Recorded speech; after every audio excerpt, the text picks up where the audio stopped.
Amém. Boa noite, igreja, paz do Senhor. Obrigada por todos os jovens que têm comparecido a essa conferência, que têm estado aqui desde quinta, que vieram hoje pela primeira vez. Fato é que Deus está construindo algo desde quinta-feira, e Ele nos disse que assim como Saulo, em 3 dias teria sua visão aberta, e daria à luz uma nova visão, uma nova pessoa. O Espírito Santo nos falou no primeiro dia que nós, nesses 3 dias, seriam proféticos, o tempo de uma gestação espiritual, e que no último dia nós nasceríamos para uma nova visão, para uma visão de Deus para nossas vidas.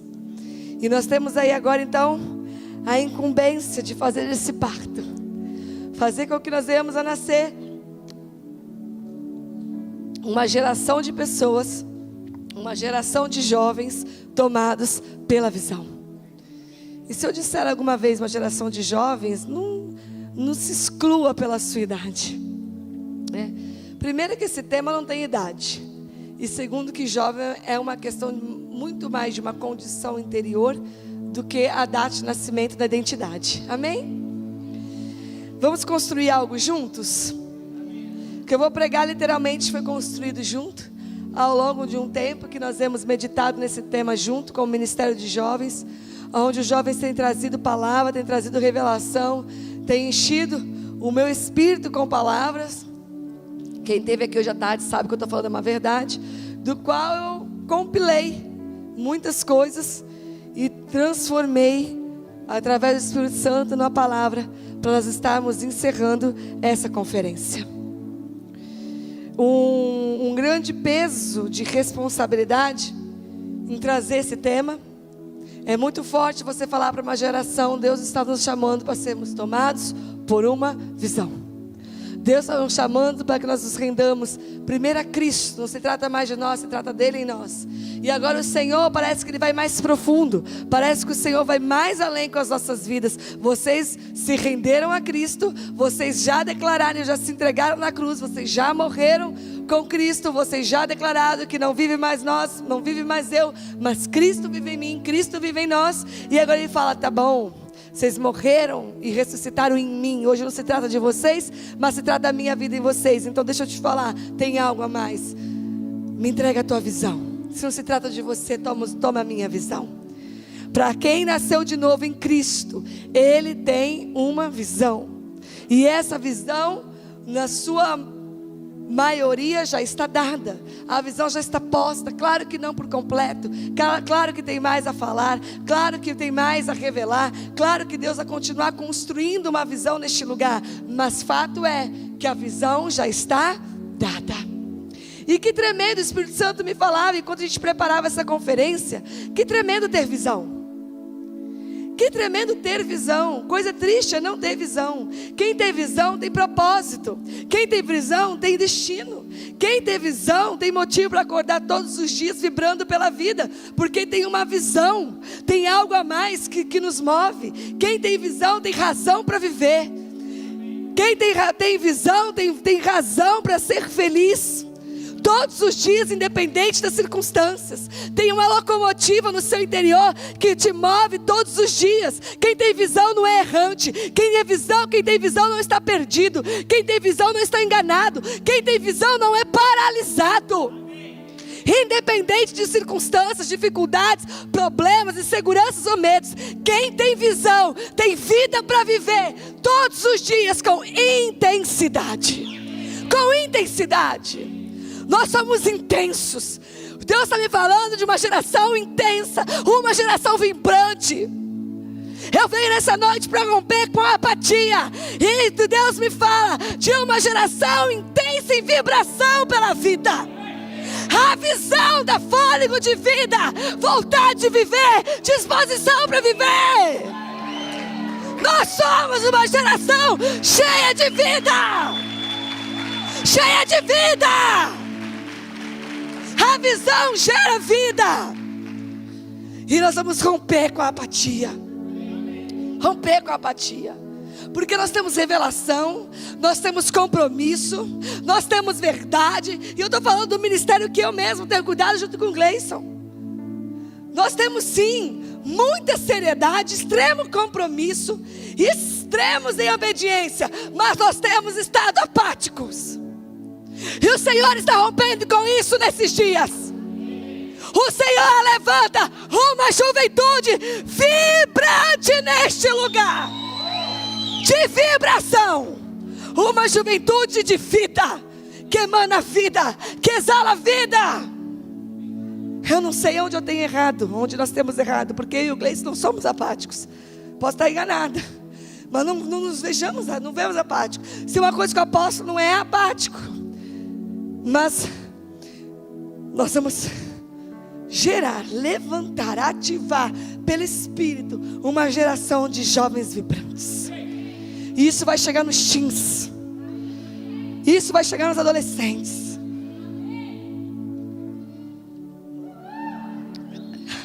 Você recebe, Vanessa? Uma adolescente vibrante em Cristo? Amém. Sabe aquela coisa assim? Tem muitos teens aqui, né? Mas é aquela fase da identidade ainda, né? E eu amo os teens, né? Mas aquela coisa ainda meio contida, meio envergonhada. Eles estão todos olhando assim de lado, né? Comigo que a tia Zé está falando, né? Deus vai romper com isso nessa casa. Os jovens vão ter uma vibração dentro de si tão grande, que vai baixar a idade, vai impartir sobre os teens. E os teens dessa casa não tem nada de inibido, de fase da vida, de vergonha, de medo do que os outros vão pensar, dos amigos. Uma geração de adolescentes vibrantes neste lugar. E vocês vão ter que gerar isso. E vocês vão ter que gerar isso. Em nome de Jesus. Em nome de Jesus. Isso vai ter que partir de nós, jovens. Isso vai ter que partir de nós. Se nós não impartirmos isso, isso não vai nascer do nada. Vamos para a palavra, né? Abre comigo em 2 Reis capítulo 2. Espírito Santo.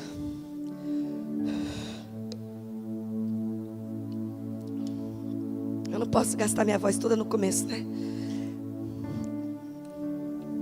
2 Reis 2, no versículo 9. Eu vou tentar ler poucos versículos, dá vontade de ler tudo, mas não dá tempo, senão a gente vai se estender demais. Versículo 9 ao 12 diz assim: assim que atravessaram, Elias propôs a Eliseu: pede-me o que queres que eu te faça, antes que seja levado para longe de ti. Ao que respondeu Eliseu: rogo-te como herança, porção dobrada de teu poder espiritual. Elias respondeu: em verdade pediste algo muito difícil. Todavia, se me vires quando eu for levado da tua presença, assim se fará contigo. Porém, se não conseguires perceber o meu arrebatamento, não se fará. Enquanto estavam caminhando e conversando, um carro de fogo puxado por cavalos em chamas separou-os um dos outros, e Elias subiu ao céu num redemoinho. Assim que viu tudo isso acontecendo, Eliseu gritou: Abba, meu mestre, meu pai, tu fostes com os carros de guerra e os cavaleiros de Israel. E quando já não podias mais segui-lo com os olhos, Eliseu tomou as próprias vestes e as rasgou ao meio. Em seguida, pegou a capa de Elias, que tinha caído, voltou e parou à margem do rio Jordão. E havendo tomado o manto de Elias, que tinha caído, bateu com ele nas águas e declarou: onde está Yahvé, o Deus de Elias? Prontamente as águas se separaram em duas partes, e Eliseu passou sobre solo seco para o outro lado. Deixa eu contextualizar muito rápido, que eu quero ganhar tempo de tudo que Deus quer construir. Nós sabemos que Elias, o profeta dessa geração que nós estamos lendo aqui, um líder de profetas por muitos lugares, por onde ele passava, ele tinha liderados, discípulos dele. A palavra fala, os discípulos de Elias. E por onde ele andava, ele tinha discípulos. Fato é que dentre todos os discípulos, digamos assim, da equipe profética, da escola de profetas de Elias, por onde ele passava, tinha um que o seguia em todos os lugares, que se chamava Eliseu. E a palavra diz que por 3 vezes, Elias ia mudar de cidade, ia mudar de local, e ele chega para Eliseu e fala assim: Eliseu, com todo amor, né? Fica aqui. E não era um fica aqui, tipo, para de me seguir, cara, onde você vai? Não é isso. É tipo, eu vou para longe, né? Deus está me mandando para outra cidade. Deus está me mandando atravessar o Jordão. Deus acabou de me mandar para Jericó. Deus mandou eu ir para outro Jerusalém. fica aqui. Porque se mover de um lugar desse por outro, significava dias e dias e meses de caminhada. Significava sol, significava chuva, significava fome, significava frio, significava calor, significava dificuldade, significava guerras. Então Elias falou assim: Eliseu, tá bom, pode ficar. Não precisa mais me acompanhar. Não precisa passar pelo que eu tenho passado. Não precisa sofrer o que eu tenho sofrido. E Eliseu todas as vezes responde a mesma frase, né? Ele diz assim: juro pelo Senhor, juro por Yahvé, o nome do Senhor, e por tua vida, que não me separarei de ti. E assim desceram juntos a Jericó. Ele sempre respondia a mesma frase: juro pelo Senhor e pela sua vida, que eu jamais me separarei de ti. E esse Eliseu, pegajoso de Elias, que não largou Elias em nenhum momento, ele foi com Elias até o fim da vida, se é que Elias teve fim de vida. Porque a palavra diz que havia uma palavra sobre Elias, que Elias seria arrebatado vivo, que Elias seria tomado pelo Senhor, que Elias não conheceria a morte. E essa palavra, gente do céu, estou falando desde quinta, né? E essa palavra era pública, essa palavra era conhecida de todos, porque nas cidades e lugares aonde ele passavam, os outros discípulos de Elias falavam assim: Eliseu, larga esse homem, para de andar, até quando você vai? Eu vou falar uma coisa aqui, um parênteses. Eu vou pedir para todos os jovens adolescentes agora, em respeito à palavra e à minha pessoa, desligarem o celular. Eu vou dar um minutinho.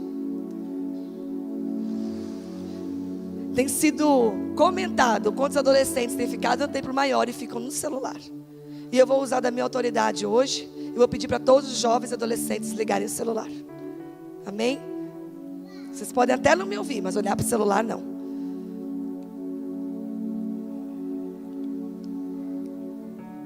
E aí,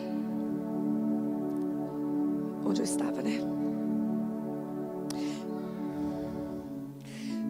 Essa palavra de que Elias seria tomado era pública, porque nos lugares aonde eles passavam, os outros discípulos diziam: Eliseu, até quando você vai seguir esse cara? Até quando? Você não sabe que ele vai ser tomado? Você não sabe que uma hora ele vai embora? Você não sabe que uma hora esse ministério vai ter fim? Por que você fica com ele, atrás dele para lá e para cá? E Elias sempre respondia assim: calai-vos, calem-te, eu já sei disso, eu sei que ele vai ser tomado, eu sei que o Senhor vai levá-lo, mas calai-vos. Ele nem discutia o assunto, ele nem se justificava para os outros, ele nem tinha o trabalho de se explicar, ele mandava os outros discípulos calarem a boca e ele seguia continuamente atrás de Elias, até que chegou o dia de Elias ser realmente arrebatado, tomado por um redemoinho, levado por carros de fogo e chamas, né? Eu fico imaginando o que foi esse dia. E aí, quando na hora da despedida, Elias olha para Eliseu e fala assim: cara, seguinte, chegou o dia, hoje o Senhor vai me tomar, hoje a gente se separa, daqui para frente você não me vê mais. E por toda a fidelidade, né? Isso fica nas entrelinhas, né? Por tudo que você caminhou comigo até hoje, deixa eu te falar uma coisa: pede-me o que quiseres. Você foi tão fiel a mim, você andou tanto comigo, você foi tão companheiro, você esteve tanto ao meu lado, que na hora de despedida eu só tenho uma coisa para fazer: pede-me o que você me quiser, o que você quiser. E aí Eliseu surpreendeu Elias, né? Ele não pediu coisas para ele não pediu coisas materiais. Ele olhou para Elias e falou assim: eu quero porção dobrada do que você tem, eu quero o dobro do poder, eu quero o dobro do Espírito, eu quero o dobro da unção, eu quero o dobro da revelação. Se você foi um grande homem de Deus, eu quero o dobro do que você tem. Elias olha para ele e fala assim: coisa dura me pediste. Porque a unção custa, porque o chamado custa, porque a revelação custa, porque a visão custa. Elias sabia o preço que ele tinha pago para ser aquele homem que ele era, o que ele tinha vivido com Deus. A unção não tem preço, a unção é de graça, mas viver a visão tem preço. Viver a visão custa, não é de graça. E aí, nesse contexto, Elias fala assim: coisa dura me pediste. E fala assim: tem uma coisa, não sou eu que decido isso, eu não tenho o poder de decidir. Ele fala assim: se quando eu for arrebatado, quando eu for tomado por Deus ao céu, Se o Senhor permitir que você me veja sendo levado ao céu, é um sinal de que você terá porção dobrada do que eu tinha, do que eu ainda tenho, do que eu tenho. Se não, se você não vê, se o Senhor não permitir que você veja, vai ser um sinal de que você não terá. E aí nisso veio carro de fogo, chamas, lavaredas, anjos, a Bíblia fala, e Elias foi tomado num redemoinho e levado ao céu. E nunca mais se viu Elias. E a palavra diz que Eliseu olhou e viu Elias sendo levado ao céu. E quando Eliseu vê Elias sendo levado ao céu, a capa de Elias cai sobre Eliseu. E aí com essa mesma capa, depois que Elias foi levado, Eliseu começa a fazer os mesmos milagres que Elias havia feito. Ou seja, tudo que Elias portava agora, Eliseu carregava. E aqui Deus está construindo algo conosco. Esse sim é muito importante, porque olha aqui para mim, Elias diz assim para Eliseu: se o Senhor permitir que você veja o que Ele está fazendo na minha vida, vai ser um sinal de que você está habilitado a fazer coisas maiores do que eu fiz. Se você tiver a visão de onde o Senhor está me levando, do que Ele construiu na minha vida, do homem de Deus que eu sou, isso será por ti, por sinal de que você é habilitado por Deus para caminhar na dimensão que eu caminhei. Ver o que Deus havia feito com Elias era condição para Eliseu estar habilitado a caminhar na mesma dimensão de unção, poder, milagres e revelação que Elias caminhava. E o Espírito Santo me disse: a visão está condicionada, a habilitação está condicionada à visão. Nós estamos chamados a ir muito mais longe que nossos pais espirituais. Nós estamos chamados como filhos a dar sequência ao legado e ir muito mais longe. Mas estar habilitado a isso, estar condicionado a ver, no sentido de ter revelação do que o nosso pai espiritual porta. Não tem como. Se eu não vejo, se eu não tenho revelação da visão, eu jamais estarei habilitado a caminhar nessa visão. Eu jamais conseguirei me mover além, nem perto, nem parecido com o que, trazendo para o nosso contexto, o apóstolo L porta e se move, jamais, se eu não tiver a revelação da visão que Deus deu a ele. A visão nos habilita a ir mais longe. O primeiro passo de um povo que nós precisamos para cumprir a palavra que está sobre nós, os filhos da aljava do Pai, que são lançados como flecha ao seu destino, cumprindo o seu propósito e indo mais longe do Pai que nos gerou. O primeiro ponto é ver o que Ele vê. Fala assim: o primeiro ponto é ver o que Ele vê. Se nós vemos, se nós tivermos a dimensão e a revelação da visão, nós assim estaremos habilitados a nos movermos nessa visão.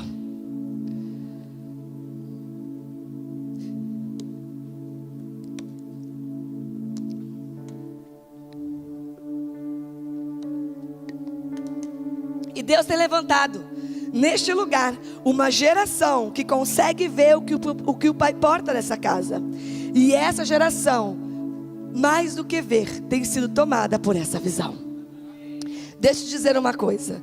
Nesses dias, preparando essa conferência, Deus falou muito conosco, com o Ministério de Jovens, que é muito diferente, há muita diferença entre ter uma visão e ser tomado por ela. Quando nós buscávamos a essência do que Deus estava nos falando a respeito dessa conferência, o tomados foi muito forte, porque essa palavra tomados manifestava o que Deus estava falando conosco. Porque tomar é diferente de ter. Tem gente que tem visão, tem gente que possui visão, mas que não se move nela, que morre com uma visão. O apóstolo fala que o lugar que tem mais sonhos e visões é o cemitério, né? Tudo enterrado. Ter visão não significa se mover nela. Ter visão não significa se gastar por ela. Ter visão não significa viver por ela. Mas ser tomado por uma visão significa viver por ela, se gastar por ela, dar sua vida por ela, se movimentar por ela. A visão é o norte, a visão é o destino, a visão é o fundamento.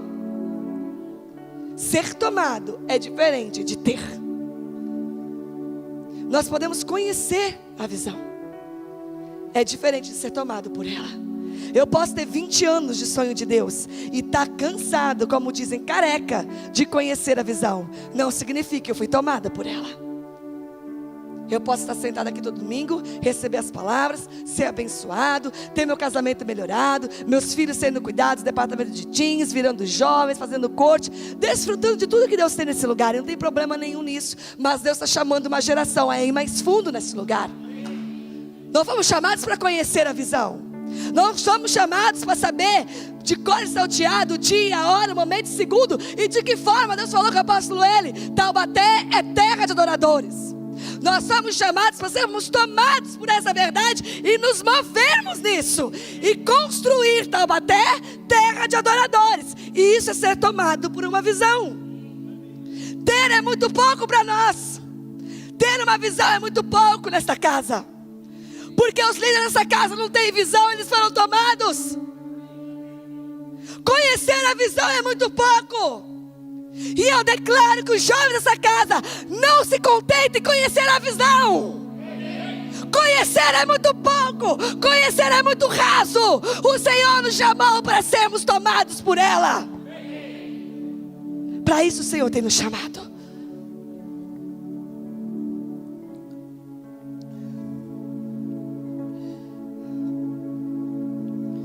Quando somos tomados pela visão, ela se torna a nossa própria vida, não importando mais o que nos custa, as renúncias que isso requer. As circunstâncias não nos paralisam mais, porque estamos entregues a algo maior do que nós mesmos.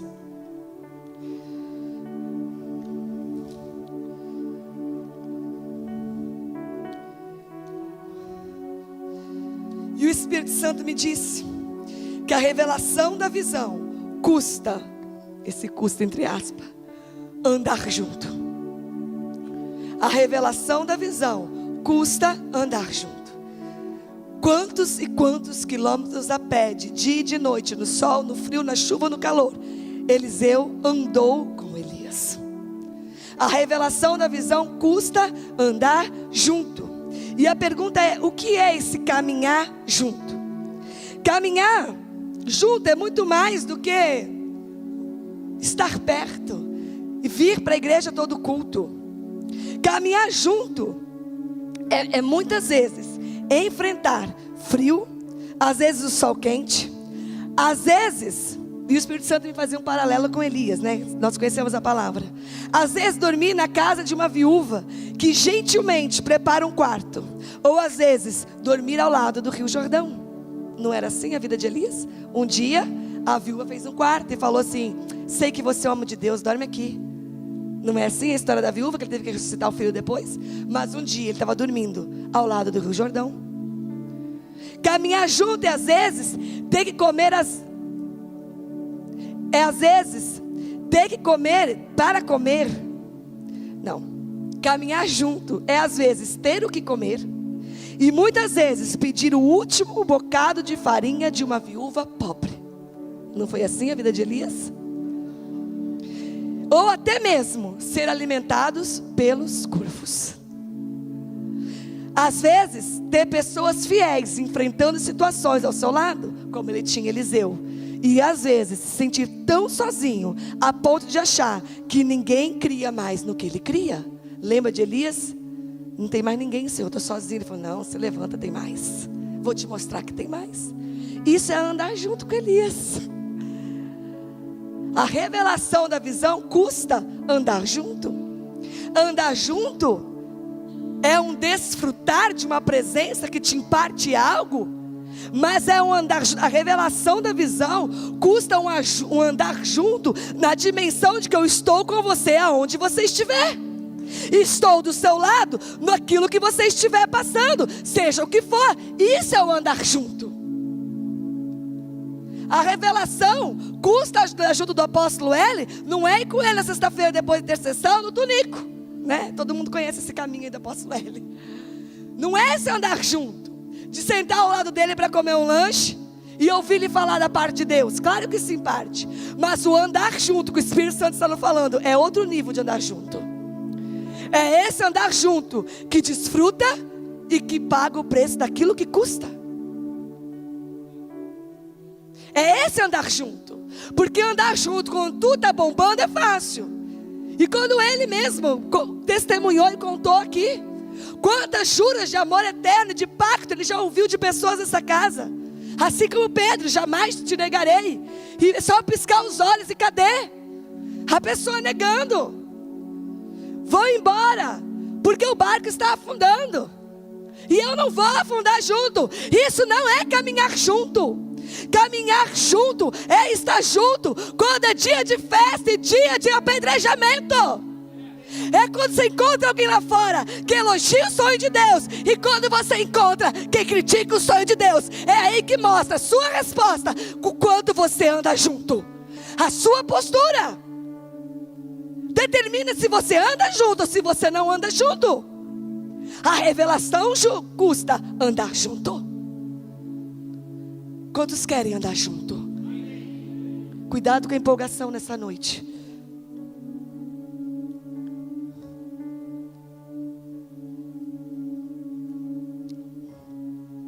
Quantos querem andar junto? Pode dizer amém os que falaram de verdade. Não se inibam. Eu sei que tem pessoas nesse lugar que querem andar junto, que já têm andado junto. No versículo 24, já pulei bastante a história aí. Nós já sabemos que a capa veio sobre Eliseu. Ele saiu fazendo os mesmos milagres, vivendo o seu ministério. E ali a partir do versículo 19, mas eu não vou ler tudo, eu vou lá no 24. Tem algo interessante que diz assim, ó. 23. De lá, né, da onde ele estava, onde ele curou as águas do rio lá, diz a palavra, de lá, Eliseu subiu a Betel.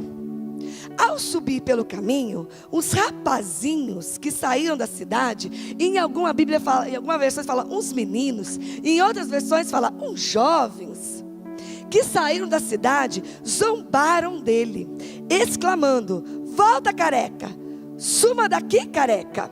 E em algumas versões, suba careca. Ele devia ser careca, né? Mas qual que é essa, nós vamos continuar o versículo 24, mas o que é essa brincadeira aqui? Eliseu sozinho indo para uma cidade, você imagina, indo para o Jordão, sei lá, como uma cidade, não sei, indo a Betel. Diz que só ele ia. Então você imagina o cara andando, você não sabe se estava no meio de uma mata, no meio da floresta, perto de uma cidade, mas você imagina, traz esse contexto para muitos anos atrás, não tinha carro, não tinha guarda de trânsito, Eliseu sozinho caminhando. De repente surge um monte de meninos, rapazes, jovens, e começa a zombar dele. E esses jovens sabiam quem ele era, sabe por quê? Porque a zombaria deles mostra que sabia. Vai careca, começa a ameaçá-lo, e fala assim, suba daqui. Por que suba daqui? Porque sabiam que ele é discípulo de Elias, que tinha sido arrebatado. Então mostra aqui que eles sabiam quem ele era. Ele era o sucessor de Elias, aquele que tinha subido ao céu. E eles pegam aquilo que tinha acontecido de poderoso com o discipulador dele, com a paternidade dele, com o líder dele, sabendo que ele era fiel ao líder e caminhava na mesma dimensão, usa isso para debochar. E fala assim, vai lá Eliseu, você não é o cara? Você não é o profeta? Você não é o sucessor de Elias? Sobe daqui. E aí na sequência diz assim no 24. Então, ele se virou para trás e observando aquela turma de meninos, amaldiçoou-os em nome de Yahvé, o Senhor. Em seguida, 2 ursas ferozes saíram do bosque e despedaçaram 42 deles. Gente, o que as ursas pegaram na 42? Então você imagina a turma de moleque, de rapaz que juntou para afrontar Eliseu, a situação. E fala que as ursas saíram do bosque. Um bosque que tem ursa, ele estava no meio de um lugar selvagem. Ele não estava numa matinha bonitinha, para sair 2 ursas que comem 42 pessoas de uma vez, né? Ele estava num lugar realmente, no meio de uma selva. E aí o Espírito Santo começou a falar comigo nessa passagem, que na verdade eu nunca tinha tentado na palavra. Mas ele falava, não sejamos uma geração de meninos que não sabe reconhecer um homem de Deus. um portador de uma visão do céu. Não sejamos uma geração de ingênuos, imaturos e irresponsáveis, porque eles foram irresponsáveis com a própria vida, que bastou a palavra de Eliseu para 2 ursas virem devorar 42. Porque quando nós não reconhecemos a visão do céu, quando nós não reconhecemos a visão que Deus tem para nós, e não reconhecemos quem Deus levantou para nos guiar e guardar a nossa vida, nós ficamos vulneráveis às feras. Vulneráveis, viramos presas vulneráveis às feras. Esses rapazes se tornaram extremamente vulneráveis a hora que eles debocharam. Porque eles debocharam de Eliseu. Eles debocharam de Eliseu, de Elias, do que Elias portava e do que tinha sido derramado sobre Eliseu. Eles debocharam da unção. Eles debocharam do chamado. Eles debocharam daquilo que Deus havia feito.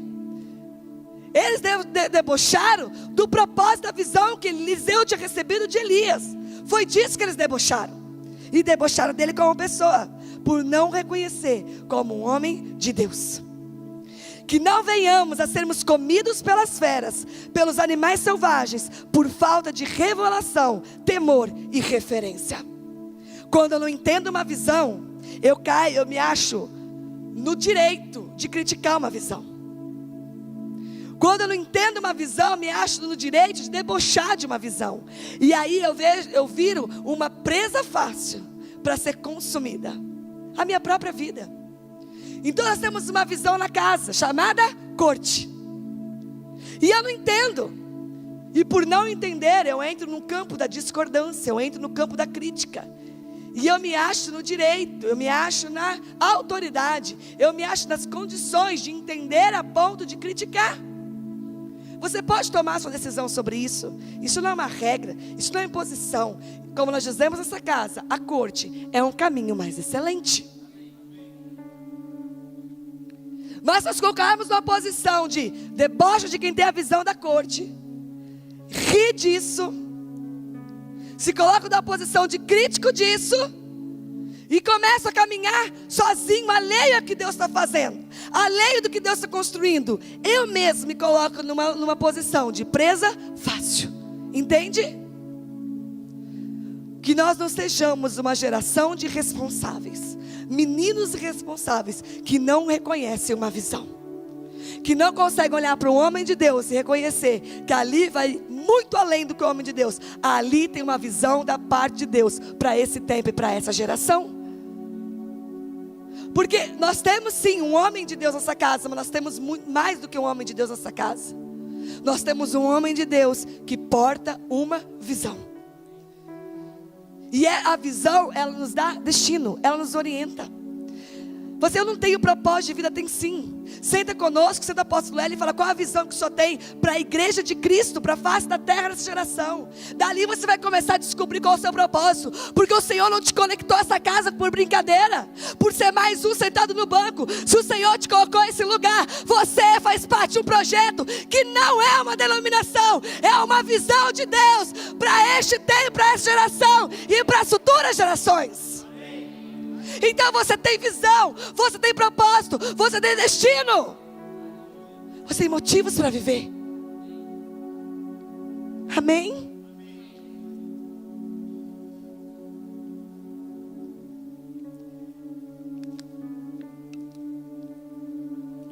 E o Espírito Santo me mostrava assim, sabe essa cena? Esses jovens aí, mais que 42. Vai lá, Eliseu. Vai lá, Eliseu. Sobe igual Elias subiu. E me viu uma visão assim. Vai lá, apóstolo Hélio. Transforma Taubaté em terra de adoradores. Sabe o espírito de deboche? Foi isso que eles fizeram. Vai lá, Eliseu, sobe também. Elias não subiu, sobe também. Você acha que você é capaz? Vai lá, apóstolo Hélio. Transforma Taubaté em terra de adoradores. Vai lá, P.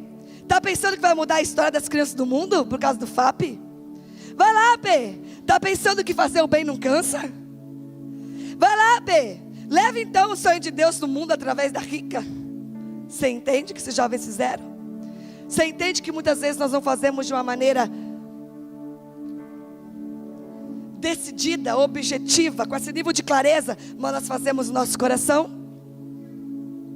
Vai lá, P, faz o senhor então um hospital. Você não é o cara? Vai lá. Constrói então um hospital, porque eu não creio, eu não participo. Com o meu dinheiro você não conta, nem com o meu dízimo, quanto menos com a minha oferta. Vai lá, P, constrói um hospital. Às vezes nós estamos como esses jovens, decididamente debochados, esclarecidamente debochados, abertamente debochados, mas no nosso coração nós estamos nessa condição. Vai lá, P, faz então. Já que só acha que pode, então faz. Isso é meninice, irresponsabilidade, falta de visão e revelação. E nessa casa não tem jovens assim.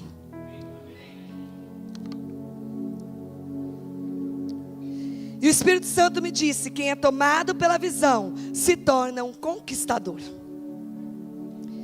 E sobre a revelação, voltando aqui antes de eu mudar de ponto, vou voltar.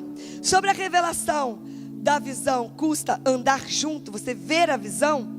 O Espírito Santo disse, né, nas nossas conversas com a equipe toda que organizou essa conferência, falou para Thaís, falou para Sama, ela nem sei citar mais quem falou. Eu só ouvi e falei, opa, o que Deus falou com elas? Eu estou aqui parada e vocês todos estão me vendo. Quem está aqui me vê nesse ângulo. Quem está de frente está me vendo de frente. Quem está aqui de lado está me vendo desse ângulo. A visão depende do ponto da onde você está vendo. De acordo com o lugar onde você está, muda a sua visão. E para que nós tenhamos total revelação, perfeita visão da visão, esquisito, né? Mas é isso, o português ficou ruim, mas deu para entender, né? Para que nós tenhamos total dimensão da visão, para que nós possamos ver a visão por completo, inteira, genuína como ela é, nós temos que estar posicionados no lugar correto. Porque se eu tiver um pouco de lado, um pouco atrás, um pouco no lugar errado, eu vou ver meia visão. Eu vou ver 45 graus da visão, 90 graus da visão, 184 graus da visão. Mas o Senhor nos chamou para ver 360 graus da visão. E fala assim, pastora, de que lugar, de que posição eu vejo 360 graus da visão? E eu respondo, posicionados no nosso lugar de filhos. Essa é a nossa posição que nos dá 360 graus de revelação da visão. Posicionados no lugar de filhos. Filhos na sua inteireza de filhos, na sua integridade de filhos.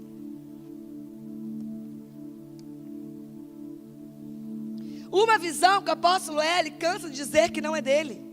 Uma visão que o apóstolo L cansa de dizer que não é de uma pessoa, mas é a visão de Cristo, não para uma denominação, mas um sonho de Deus, de como a igreja se mover em paternidade, verdade, pureza, genuína naquilo que Deus sonhou para a sua igreja.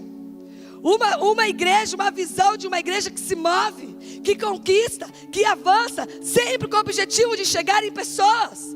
Projetos que você olha e fala assim, são negócios, não são negócios, são negócios que chegam em vidas. É hospital para curar vidas, para praticar justiça. É educação, para que se tenha acesso à educação às pessoas de qualidade. Para que governo, para quê? Para que a nossa sociedade seja justa. Feliz a nação cujo Deus é o Senhor. É terra de adoradores, para ser um modelo de cidade que vai influenciar e inspirar outras cidades do mundo inteiro.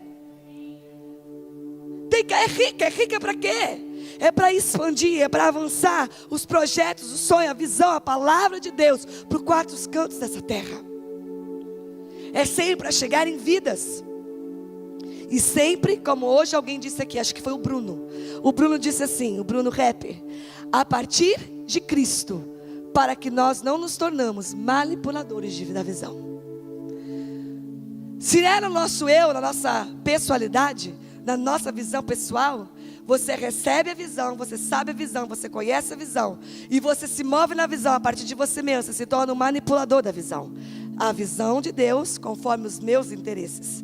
Mas nós estamos na casa onde a visão nasce em Cristo e vai para agradar a Cristo, para glorificar em Cristo. Ele é o fundamento, Ele é o cabeça, Ele é o motivo, dele é por Ele, para Ele, por Ele, todas as coisas por Ele. Então nós estamos numa casa onde a visão é genuína e pura. E nós não fomos chamados para sermos manipuladores da visão. Essa parte encaixa na minha vida pessoal. Essa parte encaixa nos meus sonhos. Eu tenho muitos sonhos de ser um jornalista. Então a Rica é um sonho de Deus para a minha vida. Mas a corte eu não quero fazer. Então essa parte não funciona para mim, só essa. Manipuladores da visão de acordo com o meu interesse pessoal. Você tem a visão, mas você se move nela de acordo com a sua pessoalidade.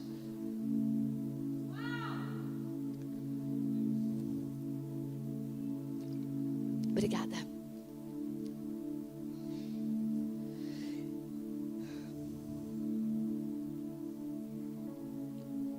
E eu quero falar uma palavra para quem está chegando agora nessa igreja, que também não veio de mim. Deus falou com a Thaís, Deus falou com a Samela, porque para elas foi muito forte isso, né?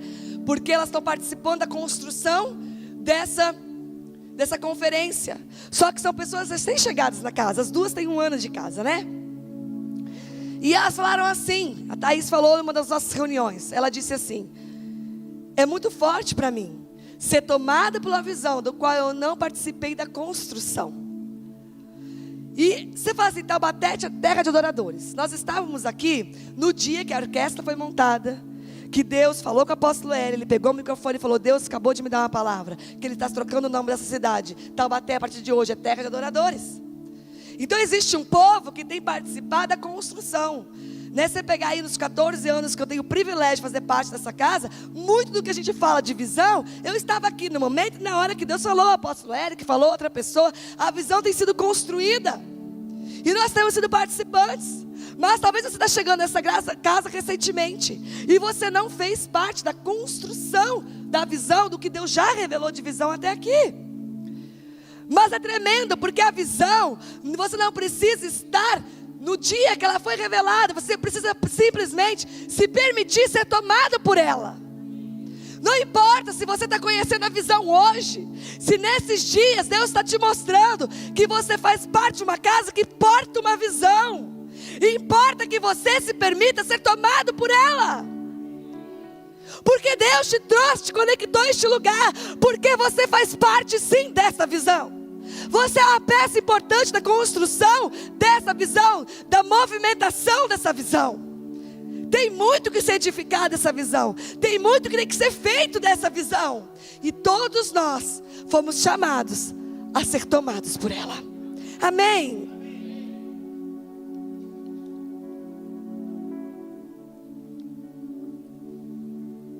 E quem é tomado, agora eu vou lá. Quem é tomado pela visão se torna um conquistador. Porque como eu disse, quem tem uma visão pode até ficar parado, pode até ser enterrado com ela, mas quem é tomado não tem jeito. Você já viu alguém tomado de paixão? Move céu, move terra, né? Um jovem apaixonado por uma menina e pega ônibus, enfrenta chuva, sol, calor, não é? Alguém tomado por algo não tem limites. Alguém tomado por algo não tem barreiras, não tem impedimento, não tem sacrifício, não tem esforço quando alguém é tomado. Alguém que é tomado por uma visão, consequentemente se torna um conquistador. E o Espírito Santo então me falava de Josué. Obviamente, se fala de conquistador, você vai em Josué e Caleb. E Josué é um exemplo tremendo de alguém que foi tomado por uma visão. Então o Espírito Santo me disse uma frase, não agora, eu já ouvi isso há tempo, eu já até preguei sobre essa frase. Alguns aqui, muitos já ouviram, que é: ninguém surge do nada. Fala assim comigo: ninguém surge do nada. Existe um versículo lindo na Bíblia, você não precisa ler, que é Josué 11:15. Olha que versículo forte. Diz assim: aqui Moisés já tinha morrido e Josué já estava no lugar dele. E diz assim: como ordenara o Senhor a Moisés, seu servo, assim Moisés ordenou a Josué. E assim Josué o fez. Nenhuma só palavra tirou de tudo que o Senhor ordenara a Moisés. Olha que lindo. Deus falou com Moisés.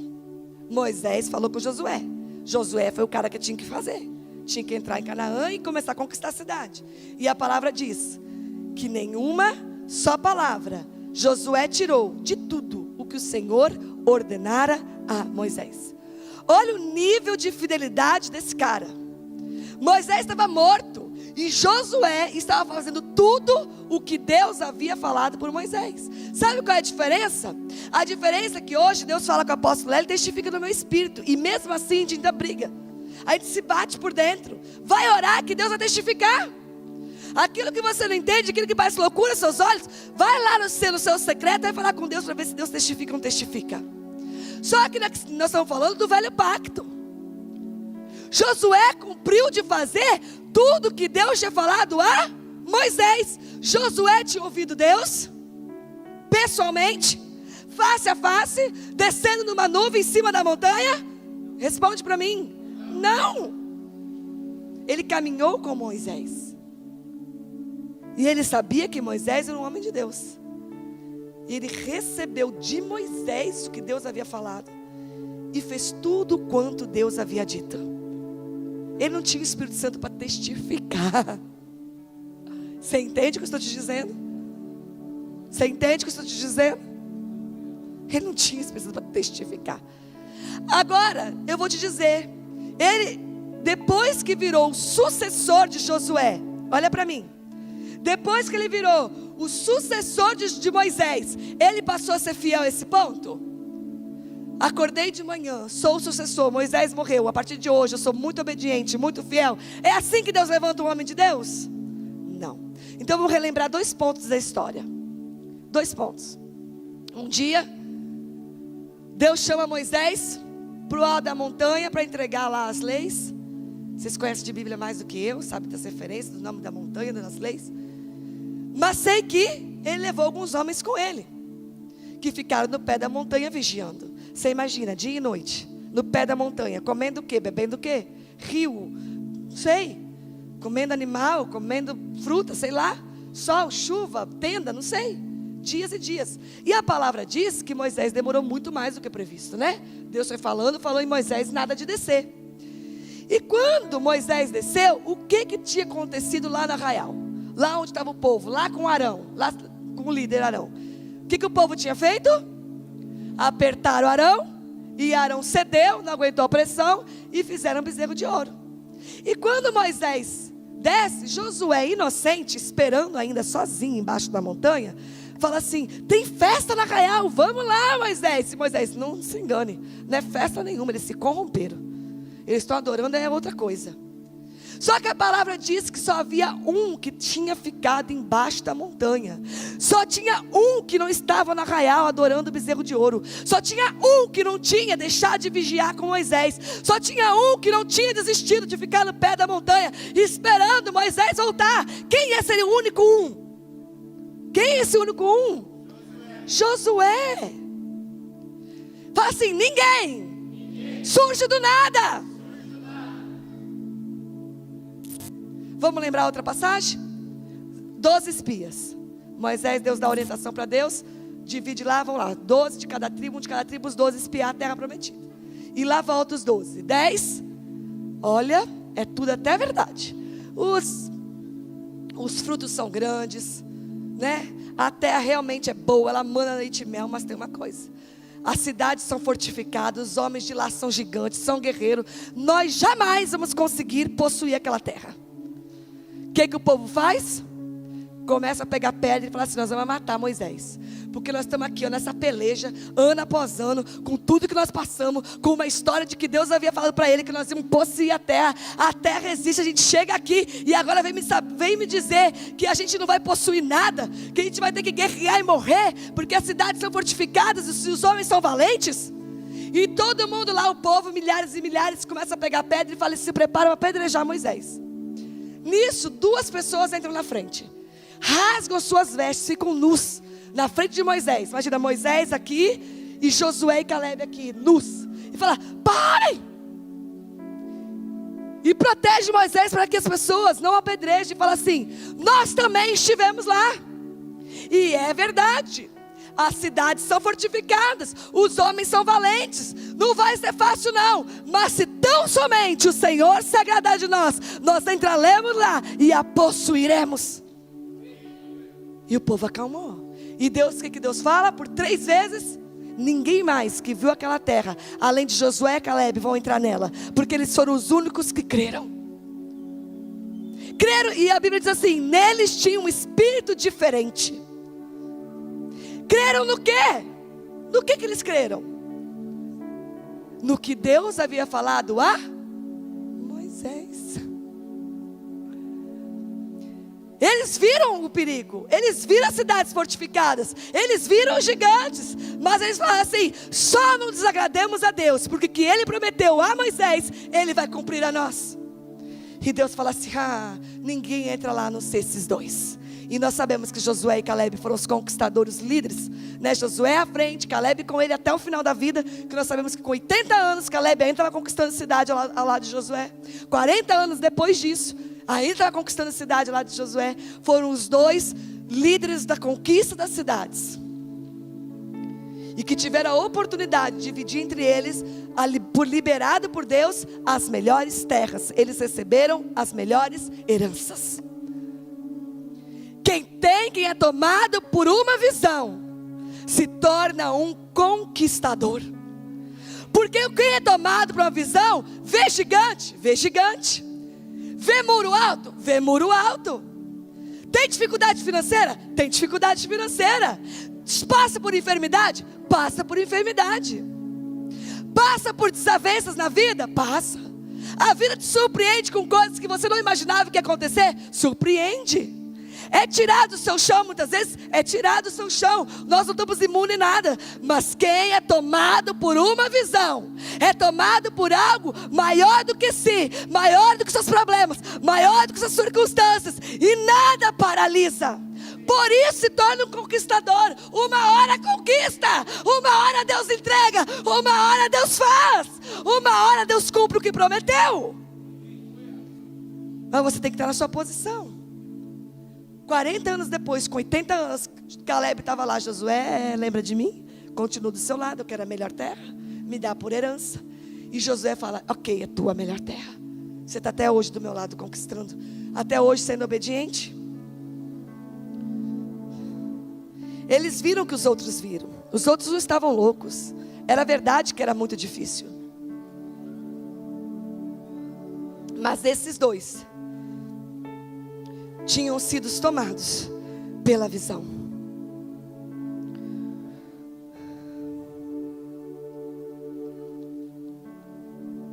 Quando conhecemos a visão, obedecê-la, ser fiel a ela, torna-se um privilégio, porque entendemos que estamos construindo juntos uma história escrita por Deus.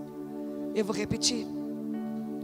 Quando conhecemos a visão, quando somos tomados por ela, obedecê-la, ser fiel a ela, se comprometer a ela, viver por ela, torna-se um privilégio, porque entendemos que estamos construindo juntos uma história escrita por Deus. Amém? E o Espírito Santo também me disse: a visão não tem fronteiras. Repita comigo: a visão não tem fronteiras. A visão não tem fronteiras geográficas. A visão não tem fronteiras temporais. A visão não tem fronteiras de estação. Não existe fronteiras para a visão. O que pode segurar uma visão? Que barreira pode ser estabelecida para uma visão? Não existem fronteiras para quem foi tomado por uma visão. Não existe barreiras para quem foi tomado por uma visão.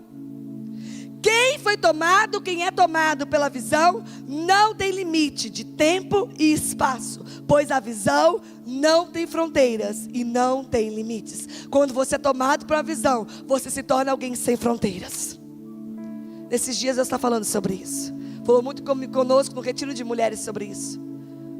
Quem é tomado por uma visão, não tem mais limite de fronteiras. Se você se vir até hoje com uma pessoa de fronteiras limitadas, eu declaro que a visão acaba com as suas fronteiras. Não há limites para quem porta uma visão. Deus tem me falado a respeito de Jabes. Quem conhece Jabes? Tem 2 versículos na Bíblia sobre ele. 1 Crônicas 4, 9 e 10 diz assim, eu vou ler. Só fala isso desse cara na Bíblia. No meio de uma descrição de uma linhagem, nós estamos caminhando para o fim, podem acreditar. No meio de uma descrição de uma linhagem, e fulano, gerou ciclano, gerou beltrano, gerou beltrano, gerou beltrano, gerou ciclano, gerou beltrano. Fala que uma mulher gerou tantos filhos, um monte, esqueci quantos. E diz assim, que esse um deles, o Jabes, foi mais ilustre do que seus irmãos. E sua mãe deu-lhe o nome de Jabes, dizendo, porquanto com dores o dei à luz. Porque Jabes invocou o Deus de Israel, dizendo, se me abençoares muitíssimo, e alargares as minhas fronteiras, e tua mão for comigo, e fizeres que pelo mal não seja afligido. E Deus concedeu o que tinha pedido. Este homem, a Bíblia para uma genealogia para dizer que ele era o mais ilustre de seus irmãos. Estão comigo? Não dispersa. Nós vamos caminhar para construir algo para encerrar, amém? Olha para mim. Este homem, a Bíblia para uma descrição de linhagem para falar dele. E fala que o nome dele era Jabes, porque a mãe dele diz, em meia luz, em meia dores de parto, dei a luz. Ou com sofrimento, dei a luz. E o que o Senhor nos disse na quinta-feira? Que em 3 dias, nós viríamos a luz. Que nós nasceríamos para ser tomados por uma visão no 3º dia, assim como Saulo. E a Bíblia diz que ele foi mais ilustre dos seus irmãos, por causa de uma oração que Deus ouviu e atendeu. E a oração dele é, se o Senhor me abençoar, se sua mão não sair de mim, se o Senhor me livrar do mal, e se o Senhor largar, por favor, alargue as minhas fronteiras.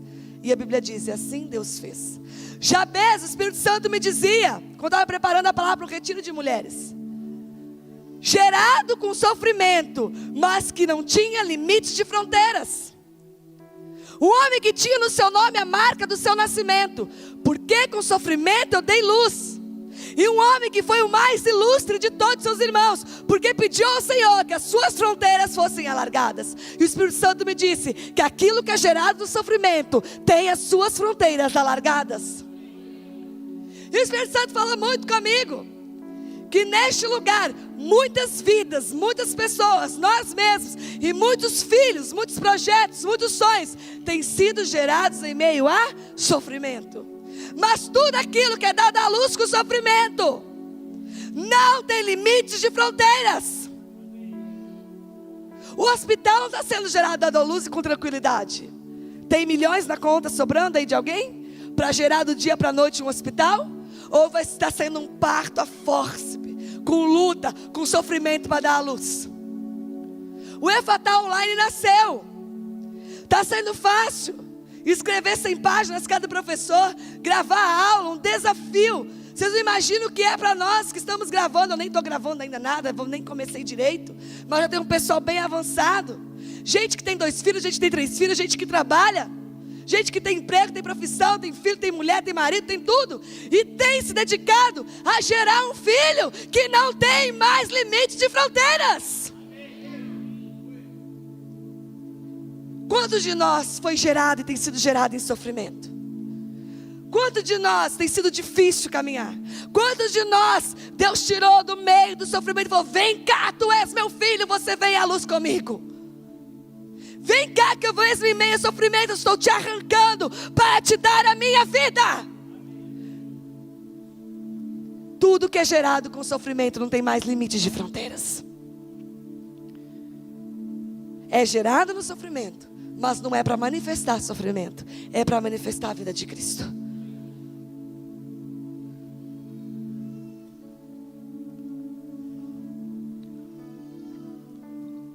A visão custa. Ter uma visão, ser o portador de uma visão, tem custado muito ao apóstolo L. Ser tomado por ela custa reputação, tempo, vida. Ser tomado por uma visão tem um preço, tem um custo. E o Espírito Santo me dizia, para vocês jovens, todos que estão aqui. Que vocês estão vindo atrás, do lado, mas atrás pelo tempo, atrás pela idade, mas vocês estão juntos, mas vocês estão vindo atrás de uma geração que tem dado tudo. E não tem como estar pela metade com quem está por inteiro. A visão custa andar junto, amém? E não tem como andar pela metade com quem está andando por inteiro. Você pode até vir no culto de domingo à noite e ser abençoado. Não é disso que nós estamos falando. Nós não vamos fazer um check-in na porta. Você está disposto a dar tudo, entra, senão vai embora. Não é isso. Mas a visão custa andar junto. Lembra do que é andar junto? Não tem como andar pela metade com quem está andando tudo. Não tem como andar pela metade com quem está andando tudo. Com quem está por inteiro. Deus está levantando uma geração de jovens que estão por inteiro rendido a Ele, sem reservas e totalmente entregues. E o Espírito Santo me falava alguma coisa muito forte, que para vocês jovens não tem desculpa, sabe por quê? Há uma geração está vindo antes e abrindo caminho. Então quando o apóstolo Hélio nos falou pela primeira vez de corte para mim, para Camila, a gente quase caiu dura. Você acha que a gente achou lindo de primeira? Todo mundo sabe dessa história do restaurante, lembra? O Kiko já contou 1 milhão de vezes. Apóstolo, eu estou velha, encalhada, e além de tudo agora é corte. Quem vai fazer corte com a mulher de 30 e tantos anos? Você acha que desceu redondo de primeira a história da corte? Só que nós já vivemos. Só que nós já esperamos a corte.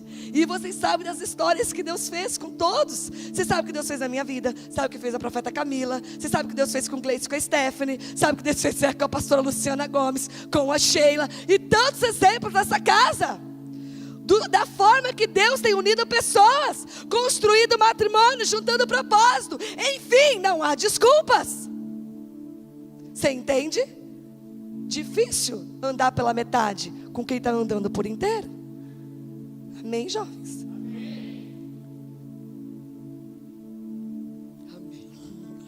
Amém. É difícil. Pode estar junto, pode estar aqui na igreja, pode receber de tudo que a gente ministra. É tudo de graça, que de graça a gente recebe, de graça a gente dá. Mas andar junto é outra coisa. Uma geração que entrega tudo que tem, que dá dinheiro, que dá carro, que dá casa, que dá moto, que dá emprego, que larga emprego para servir a Deus em tempo integral. Ficar na igreja não é servir a Deus, não existe mais esse termo, né? Todo mundo serve a Deus em tempo integral. Mas vocês entenderam, né? Que larga emprego de carteira assinada para falar: Senhor, eis-me aqui, agora eu sou teu, das tu ficar na sua casa de dia e de noite, só para ti.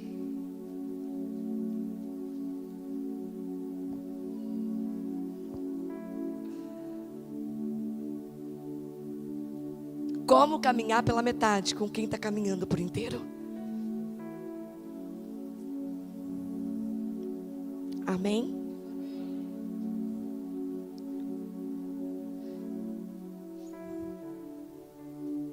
A corte não é mais uma interrogação para vocês, como foi para mim, como foi para cá, como foi para Lu, como foi para... Entende? A corte não é mais uma interrogação.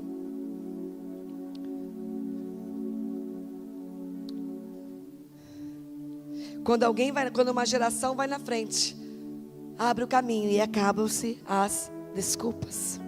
E quem não for fazer corte, quem estiver namorando, é abençoado. E tem abençoado no seguinte sentido: escolher um caminho. Vai desfrutar, vai sentar aqui, vai casar, nós vamos ministrar, nós vamos ajudar. A igreja está disponível para todos, a igreja abençoa todos. Vai no retiro de mulheres, pode vir no culto de jovens. Não é uma separação, não há uma discriminação. A corte é um caminho mais excelente. Amém. Mas a casa é para todos. Amém.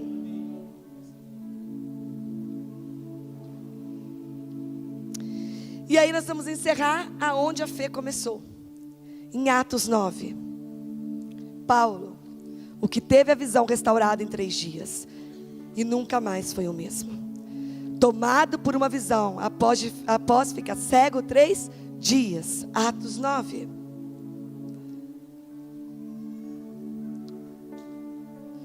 Atos 9, eu vou ler que versículo? Vontade de ler tantos versículos, eu vou ler só 3. Do 15 ao 19, 4. Porém o Senhor ordenou-lhe: vai, pois ele é para mim um instrumento escolhido. Aqui a pastora Fernanda encerrou na quinta-feira, né? Vai, pois ele é para mim um instrumento escolhido, a fim de levar o meu nome diante dos gentios e seus reis, e perante o povo de Israel.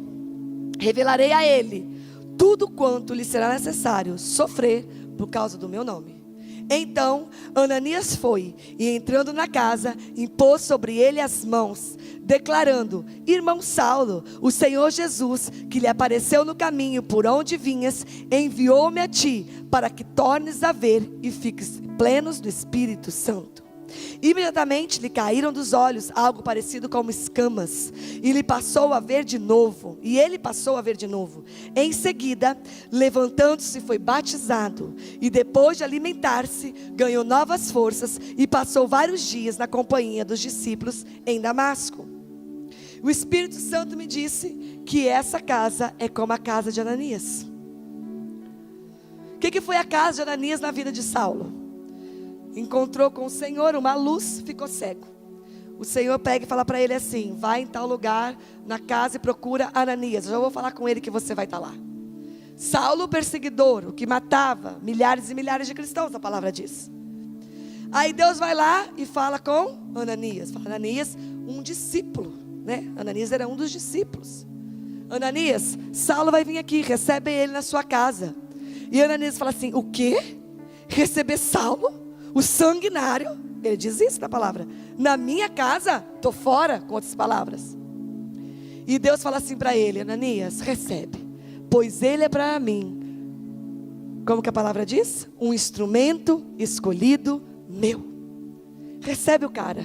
Eu sei quem ele é, mas para mim ele é um instrumento escolhido. E ele fala: tá bom, Senhor, o Senhor está mandando eu receber esse sanguinário, esse perseguidor, esse homem, esse assassino na minha casa. Eu vou receber porque o Senhor está falando. E lá Ananias toca em Saulo, e Saulo, depois de 3 dias, volta a ver. Diz a palavra que na casa de Ananias ele se alimentou. Ele primeiro voltou a ver, depois ele bebeu e comeu e ganhou forças. E diz a palavra que naquela casa ele ficou por um tempo convivendo com os discípulos, companhia dos discípulos em Damasco. E diz a palavra que ele ficou vários dias ali. Para tocar na visão e se apresentar, Deus foi ele e Saulo. Mas para transformar ele num homem de Deus, para dar visão, ele teve que ir para a casa de Ananias. Ele teve que ser comissionado. Ele teve que ser alimentado. Ele teve que beber da água de Ananias. Ele teve que aprender com Ananias. Ele teve que ouvir a palavra da boca de Ananias. Ele teve que ficar vários dias convivendo com os discípulos, para aí sim sair como um conquistador de cidades. Uma casa que tem um chamado de casa de Ananias. Um lugar que recebe sanguinários, perseguidores, gente que ninguém quer, gente que a religião expurga e fala: vem, aqui tem visão, aqui tem água, aqui tem comida, aqui tem palavra, e você pode ser um conquistador de cidades. Casa de Ananias é aquele, o Rafinha, o Michael. Cadê o Rubens? Não está aqui, né? O Rubens, a Zelinda, aquela religiosa, legalista, aquele adúltero, prostituta, drogada, aquele, vem para cá, Ananias, para ver se você não tem a sua visão restaurada e não se torna um conquistador. Isso é essa casa, um lugar onde a visão é aberta. Pode entrar cego, que a visão será aberta. Fala assim comigo assim: eu entrei cego, mas hoje eu vejo. Fala assim: eu entrei cego. Admite para você mesmo: eu entrei cego, mas hoje eu vejo. Quem se identifica com essa palavra? Eu entrei cega, mas hoje eu vejo.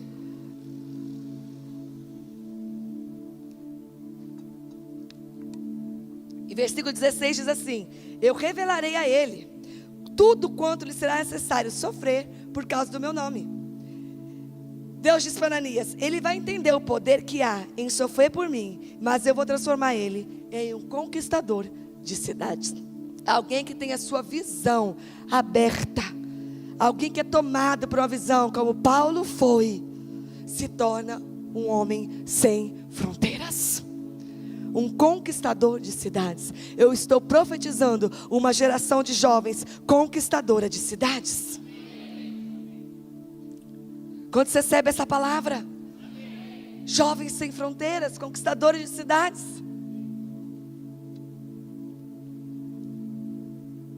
E ontem, quando eu escrevi essa palavra, o Espírito Santo me fez lembrar de Martin, como que fala o nome dele, gente?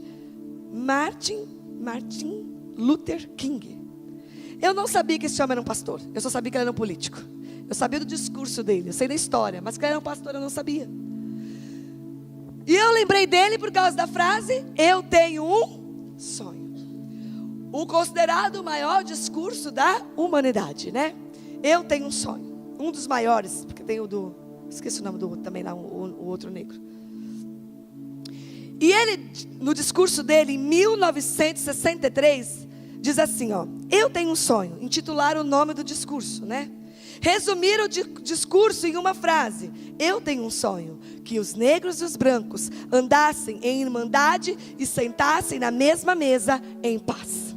Ele disse isso em inglês, I have a dream. É o nome popular dado ao histórico discurso público feito pelo ativista político americano, o pastor Martin Luther King, no qual falava da necessidade de união e coexistência harmoniosa entre negros e brancos no futuro. O discurso, realizado no dia 28 de agosto de 1963, nos degraus do Lincoln Memorial em Washington, como parte da Marcha de Washington por Empregos e Liberdade, foi um momento decisivo na história do movimento americano pelos direitos civis.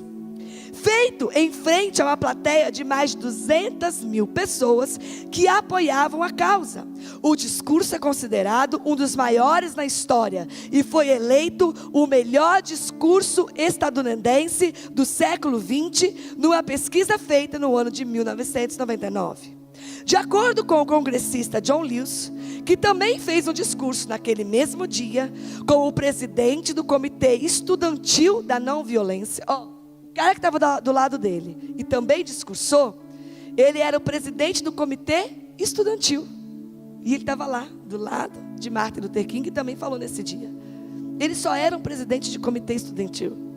E ele disse assim: o Dr. King tinha o poder, a habilidade e a capacidade de transformar aqueles degraus no Lincoln Memorial em um púlpito moderno. Falando do jeito que fez, ele conseguiu educar, inspirar e informar não apenas as pessoas que ali estavam, mas também pessoas em todo os Estados Unidos e outras gerações que nem sequer haviam nascido. Quem nunca ouviu dizer: eu tenho um sonho, que negros e brancos estejam juntos? Em 1963, é um discurso que vai reverberar por toda a eternidade. Não tem limite de fronteira. Esse homem não tinha noção quando ele falou naqueles degraus. Não tinha internet, gente. Não tinha internet. E ele falou algo naquele discurso. Ele trouxe vida ao sonho dele. E isso de geração em geração é citado. E isso move até hoje esse movimento contra o racismo e igualdade entre as raças. E o Espírito Santo me trazia esse homem que dizia assim: eu tenho um sonho. E que gritou numa escada pública, um pastor, um político, um pastor: eu tenho um sonho.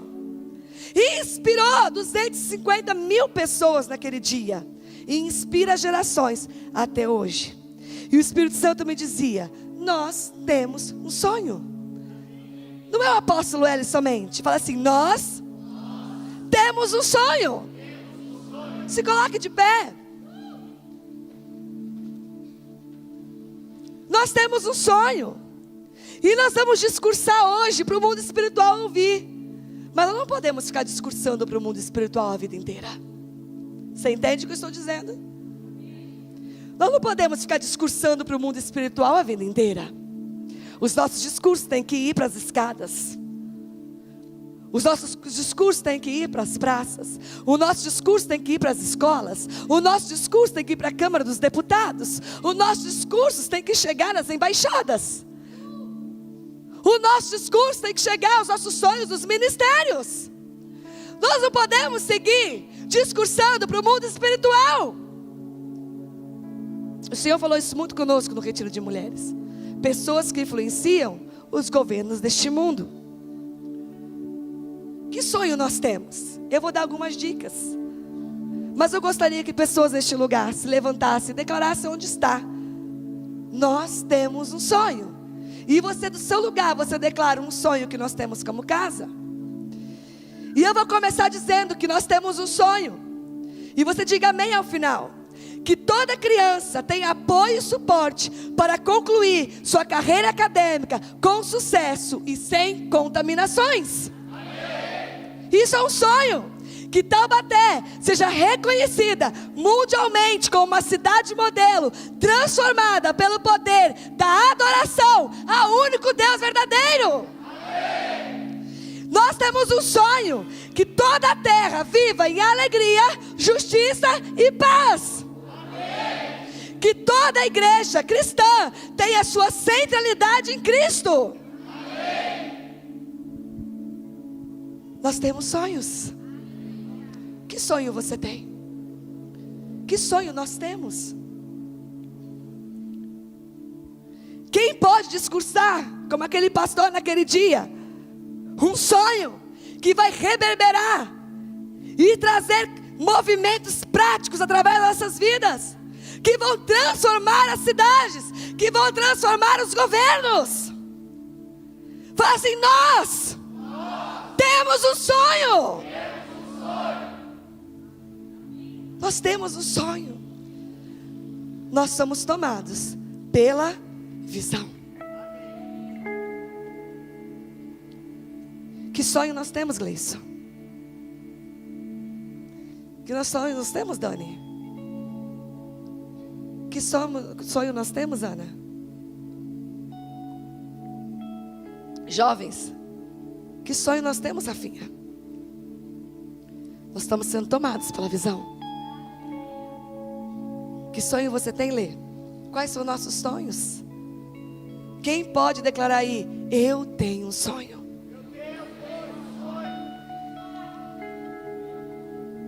Quem pode declarar assim: eu faço parte de uma visão de Deus? Nós não fazemos parte de uma denominação. Nós não fazemos parte de uma denominação. Nós fazemos parte de uma visão. Nós podemos escolher seguir fazendo parte dela ou sermos tomados por ela. E nessa noite eu vou ser bem específica no apelo. Tivemos apelos mais genéricos, mas hoje é dia de dizer: quem quer ser tomado pela visão do sonho de Deus? Vem aqui à frente.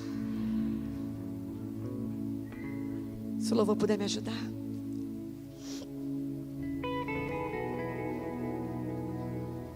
E nós vamos fazer nascer. Nós vamos tocar nos ventos, vamos fazer dar a luz. As escamas vão cair. Só quer vir aqui para me ajudar? Cadê os ministros? Cadê os ministros tomados por uma visão? Estamos em quantos? Marluce, Dri, Josué, Paulo, vem Paulo. Tiago, vem Tiago.